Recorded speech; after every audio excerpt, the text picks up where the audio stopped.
नमस्कार।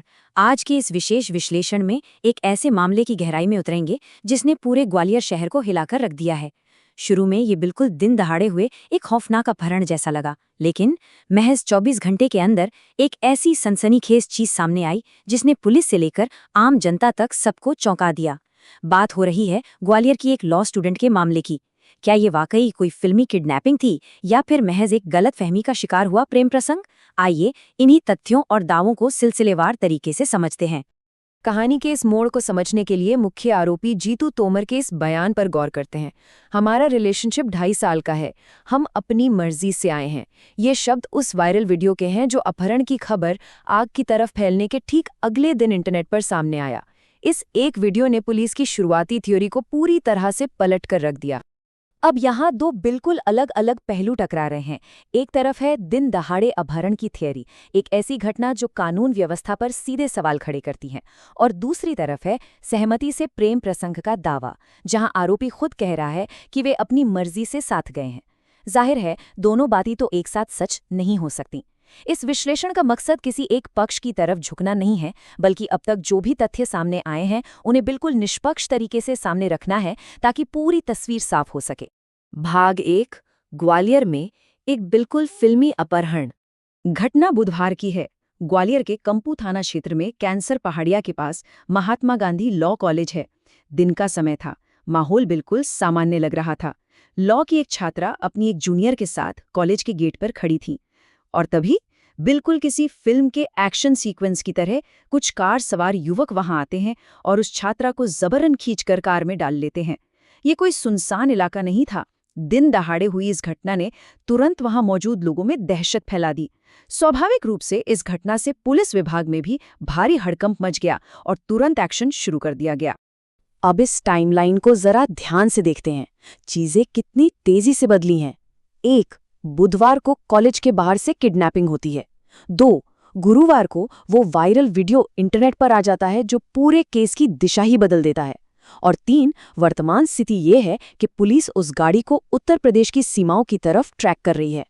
महज 24 घंटों के भीतर एक सीधा सा दिखने वाला किडनैपिंग केस एक उलझी हुई पहेली बन गया। भाग 2। कहानी में एक नया और बड़ा मोड़। उस वायरल वीडियो में जीतू तोमर ने आखिर दावे क्या किए हैं? उसका कहना है कि वो और उसके बगल में बैठी छात्रा दोनों ग्वालियर के ही हैं और पिछले 2.5 साल से रिलेशनशिप में हैं। उसने बताया कि पिछले 1 महीने से उनके बीच कुछ गलतफहमी चल रही थी, जिसे सुलझाने के लिए वो उससे मिलने कॉलेज गया था। जीतू ने बड़े दावे के साथ कहा कि वे अपनी मर्जी से साथ आए हैं, कोई किडनैपिंग नहीं हुई है और वे 1-2 दिन में वापस लौट आएंगे। साथ ही उसने पुलिस और दोनों के परिवारों से ये भी अपील की कि उन्हें परेशान न किया जाए। लेकिन यहाँ ध्यान रखने वाली बात यह है कि ये सिर्फ और सिर्फ उस आरोपी के अपने दावे हैं। खैर, इस वीडियो में एक ऐसी डिटेल है जो खटक रही है, एक ऐसा पहलू जो जांचकर्ताओं के लिए सबसे बड़ा सवाल बना हुआ है। छात्रा वीडियो में मुस्कुराती हुई तो जरूर दिख रही है, लेकिन वो पूरी तरह से खामोश है, एक शब्द भी नहीं बोलती। ये चुप्पी बहुत कुछ सोचने पर मजबूर करती है।